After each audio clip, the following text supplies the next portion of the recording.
Hi, welcome to Dan Really Likes Wine, presented by Pick and Pay. Welcome back to the Saxon, which by now should be looking rather familiar to you. Welcome also, though, to Durbanville, where my guest today comes from. He's somebody who's involved in an estate called the Grendel, which goes back 3 centuries, but for whom the art of making wine is a far more recent affair. Wine that's being made particularly well, and wine that is being made beyond just the Sauvignon Blanc realm, for which the Durbanville Hills area is so renowned. In fact, today we're not looking at Sauvignon Blanc at all. Instead, we're looking at Pinot Noir, what you can do with it, and all in the company of a lovely gentleman called Righard.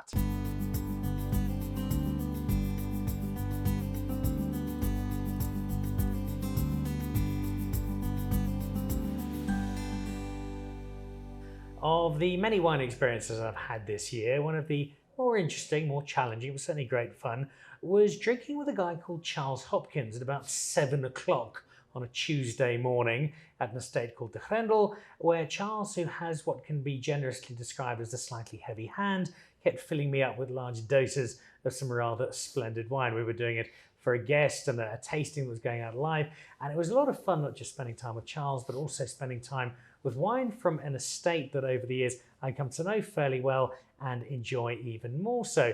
Charles thankfully is not here today, not because I don't like him, but because I've got rather a lot of filming to do today. Instead, someone you will recognise from the show because he's been with us before. John, I'd love to have you back and have you in person this time. Thank you so much, Dan. Yes, always good to be back.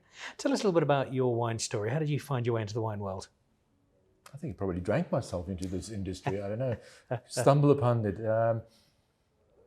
I tried to study in Stellenbosch, and of course, one of the difficulties is being surrounded by wine farms. So I started working part-time at a winery called Velmoed, just past Spear. And I think eventually they couldn't get rid of me, so they appointed me. So and that's where it all started, trying to think back 26 odd years ago. But I had the good fortune to be at the Grendel for the last 16. So. And it's an estate I've been to a couple of times. It's got a beautiful sweep to it. There's lots to it, but there's a huge amount of history to Grendel. Give us the short version of the history of the Grendel. Always the difficult thing when you're faced with that question of there is no short version. We missed out on a 300-year celebration due to the COVID. So there's 300 years of the farm. The 1720 was the date of establishment. The Crafts has been there since 1890.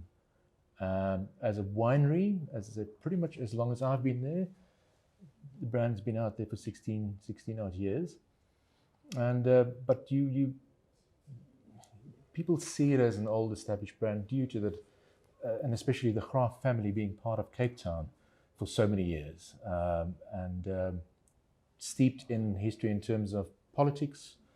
So the first generation, or as we refer to the first baronet, Sir David, so heavily involved in politics from Merriman Ministry all the way to the Union of South Africa.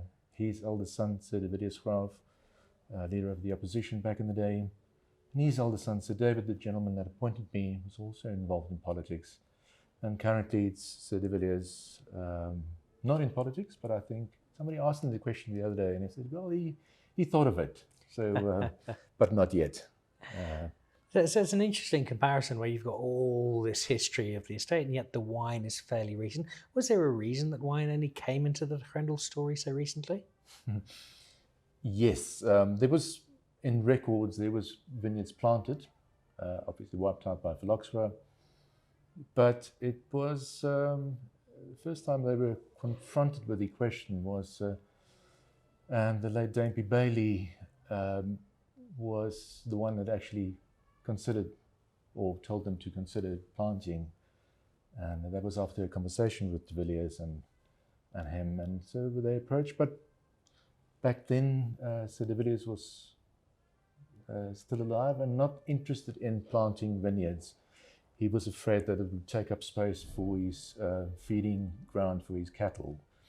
So after he passed and his eldest son, Sir David, he was the one with the love for the vine then, so he planted. So it is, in that sense, that was the reason behind it. And that first established vineyards for production to supply our neighbouring Durbanville hills. And one thing led to another, and then they approached Charles and got him involved, and obviously then the brand started. And I'm very glad it did, because your brand has given me much pleasure over the last few years as I've got to know it a little better. And it's an area which generally we think, well, immediately Sauvignon Blanc comes to mind. That's what people think of. And yet, as we've said a number of times, particularly this year on the show, there is so much more to the Durbanville area. We're going to see that in a moment with the wines you've chosen. I know one of them comes from a little further afield, but Durbanville as an area, there's a lot more to it than I think people often realise. Yeah, as you said, Sauvignon Blanc has always been the focus for Durbanville as a region. We like to hang our hat on both Sauvignon Blanc and Merlot as a varietal for our estate. But yes, there's great successes with Pinotage, cabs, everything coming from the valley. So it's there's more potential than just Sauvignon Blanc. All right, well, let's have a look at this. You've chosen 2 wines for me. The first of these, some bubbles, some Brut Rosé. Before I ask you what is in your Brut Rosé, tell me a little bit about Proposal Hill. It sounds awfully romantic. It forms part, you can see the black label, and this one, I sort of call it the heritage range. So it's wines with a story. And Proposal Hill is a physical little hill on the property where the current owner's grandfather, Sir de Villiers, proposed to his wife.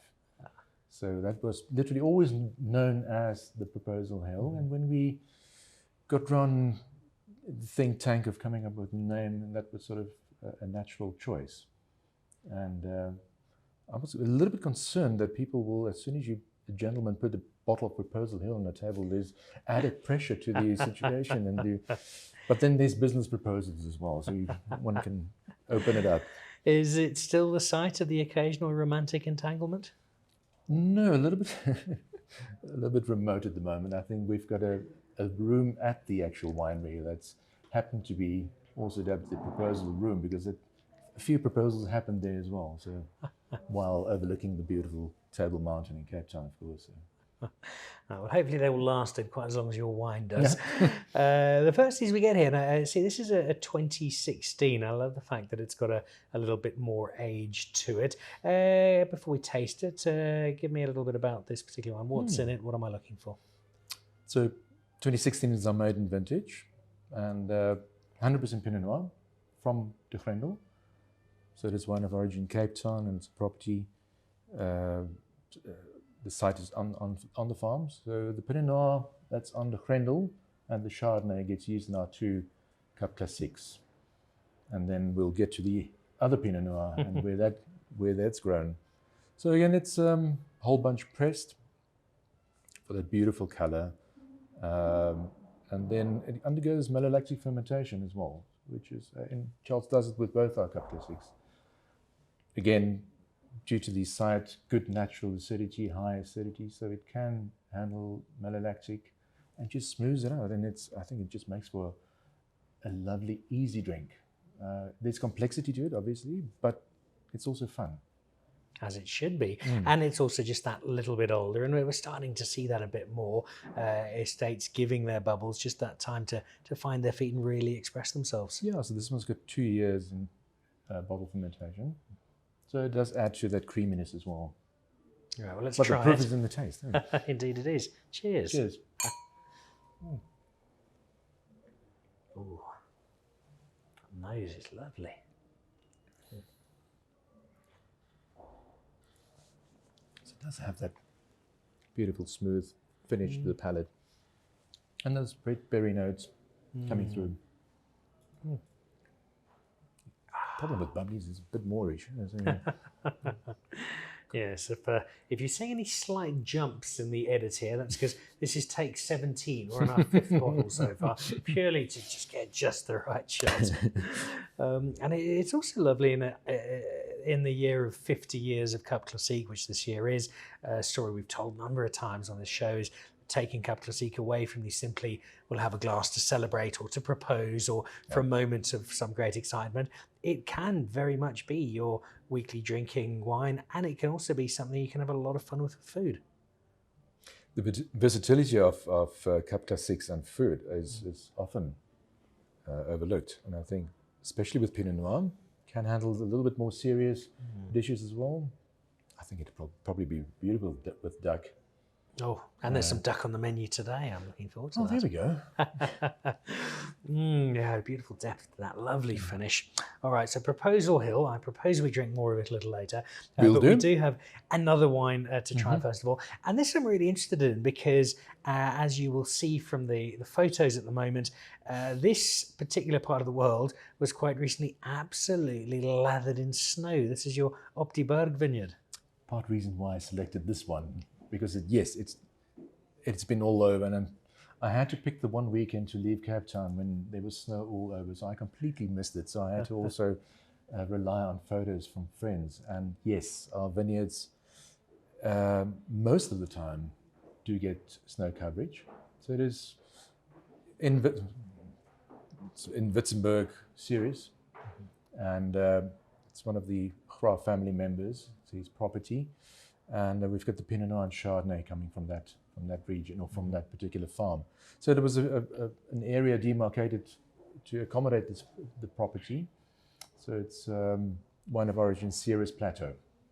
Which is an interesting place to get Pinot Noir from in terms of what our perceptions often are. We kind of, Hemelanada comes straight away and a bit of Elgin, and then there's the occasional spot of Stellenbosch, but those are kind of where we think Pinot Noir is from. What makes this area perfect for you guys to bring your Pinot in from? So we've got there's an altitude of 960 meters above sea level, so there's definitely the cooling effect of altitude. Whereas obviously with the Grendel, you've got proximity to the ocean to do that job for you. So definitely the cooler, slower ripening, and good warm days, and it's shown really promising. And both Pinot and Chardonnay has been doing really well for us. Not sure if I should mention that there's another one recently added. Is this the infamous Optiberg Syrup? Syrup, that's it, and that's from a different property, but also in the region. It's a property owned both by De Villiers and his brother Robert Graaf. A little bit higher up, so those vineyards are 1,000 meters above sea level. And again, also bringing an interesting cool climate influence with the more peppery characteristics to that one. Yeah, I had some Syrah a little while ago, some of the Damascene from Jean, which comes from up a similar part of the world.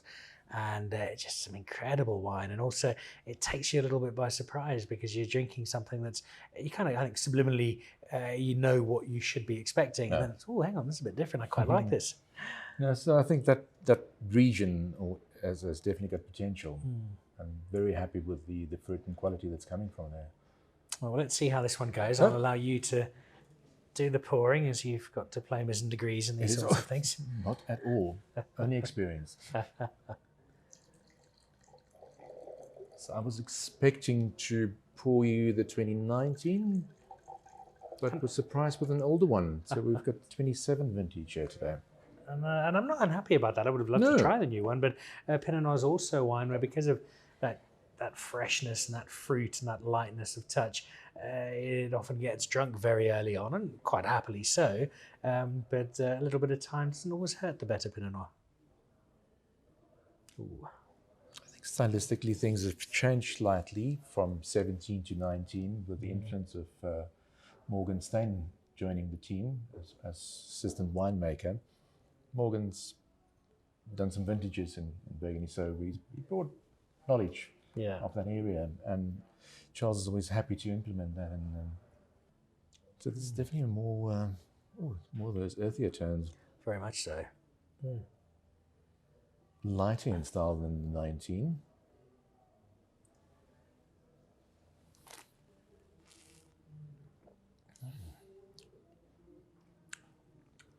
Age is done as well. I was going to say, I think it's a happy enough job. It's really become one of my favorite varietals. Probably because I get it at a good price, because normally Pinot Noirs are quite expensive. A little pricey. Two great wines there, and both playing off the same grape, and are not far gone from Pinot Noir Day. So an added celebration to the many I'm sure we both had. You've got an estate it seems to be doing some really cool and fun stuff. Charles is obviously directing traffic brilliantly. What's next for the Grendel? What can we expect? What's on your collective horizon? It's always difficult with Charles. You've got obviously the owner, so is also throwing in some new ideas. So you never know. But for now, we're always tongue in cheek. Even Charles refers to it. When he joined the Grendel, he said, "We'll stick to five wines, and that's our max that we're going to do." I mean, we're now past 12, 13, and we're just adding. The problem is, as soon as you come across something beautiful, you can't resist. You have to put it in a bottle. There's potentially one more bubbly coming. So that said, that's going to be for a special occasion. But very mysterious. Other than that, nothing yet that I can reveal. Well, it's not that you really need anything more, because you're making some terrific wine and delivering on it. And I've, as I said earlier, had plenty of it down at the estate at strange hours of the morning with Charles, but on many other occasions as well. And it's been lovely showing it with you. Lovely having you back on the show. This time in Johannesburg. This time in Johannesburg. In person. and slightly older Pinot Noir from a part of the world we don't normally get it. So you've given us some delights, and thank you for it. Only a pleasure. Thank you for having me. There we go. The Grendel down in Durbanville. You'll be driving along a road. You think there can't possibly be a wine estate here, and you turn off and bang, you're suddenly in this beautiful wide sweep with Springbok wandering around, and this rather large gentleman trying to give you Sauvignon Blanc at 8 o'clock in the morning. Say yes, because the wine's great, so are the people. It's well worth a visit, and today's wine has been another reminder.